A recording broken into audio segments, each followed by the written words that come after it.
চান্দিকা হাতুড়ে সিং এর ব্যাপারে আমি এক্স্যাক্টলি আসলে কন্ট্রাক্টটা জানি না।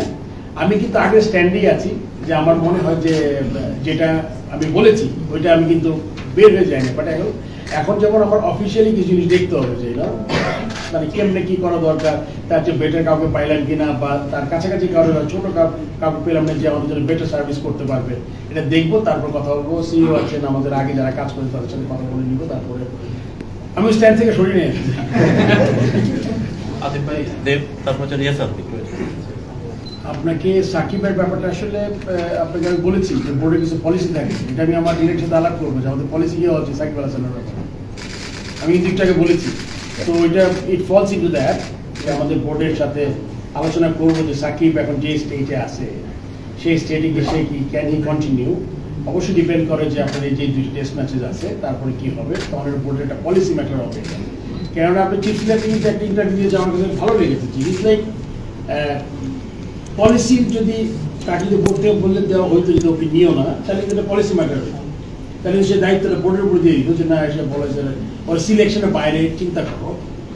কিন্তু যেহেতু ছিল না সাকিব ডুবে গেছে। এখন সাকিব বাইরে থেকে ঘুরে ঘুরে খেলতে পারবে আরেকটা ব্যাপার, যেটা আমরা খুব সিরিয়াসলি এটা দেখবো। আরেকটা কোশ্চেন কি চন্দিকা হাতুড়ে সিং এর ফিউচারটা, মানে আপনারা যদি এখন কোচ পান, যদি সামনে চ্যাম্পিয়নশিপ আছে, do you think that you will get into a new coach? Because আসলে এইটা তো আজকে এই মুহূর্তে এখনই বলা difficult. Let me just sit for 2-3 days or talk to my colleagues যারা আছে আমার সাথে, যারা লাস্ট এক্সপেরিয়েন্স কেকের লাইনে। কারণ একটা কোচকে যখন আনা হয় তখন নিশ্চয়ই আরো 3-4টা শর্ট লিস্টেড থাকে, কে অ্যাভেলেবল আছে, কে আসতে পারবে না আসতে পারবে, আদৌ আসতে পারবে কিনা, সেক্ষেত্রে আমরা ওটা চিন্তা করি। লোকাল কোচেস মানে do you find? Yeah very important. I mean local coaches মানে আমার মনে খুব ভালোভাবে আছে। দেখি এখন বাকিটা আই এম শিওর আমি আই শুড নট বি মানে একমাত্র ডিসিশন মেকার হওয়া উচিত না। I need to talk to everyone and like হয়তো বা আমার উপরে দায়িত্বটা বেশি, বিকজ আমি I can call the shot, but অন্যরা থাকবে না। সিস্টেমের জন্য কিছু এদিকে চলে যায়, যখন আপনার কোনো অ্যাকাউন্টেবিলিটি থাকে না, তখন কিন্তু আপনি চেষ্টা করেন যে অনেক কিছু করার। সো ওইটা আমরা চেষ্টা করবো। আর আমি বাংলাদেশের কোথায় দেখে যেতে চাই, আমি তো দেখে যেতে চাই বাংলাদেশ ফাইনাল খেলুক, যে কোনো আইসিসি টুর্নামেন্ট খেলুক, বাট সময় কতটুকু পাবো এটা খুব ইম্পর্টেন্ট ফ্যাক্টর। আমি আপনাকে বলছি, ভালো কাজ শুরু করলে কিন্তু আপনি রাতারাতি পাবেন না, আপনি রাতারাতি সাফল্য পাবেন, এটা একটা ফ্লুক হয়, যেটা আমি অনেক বলেছি যে আমি যদি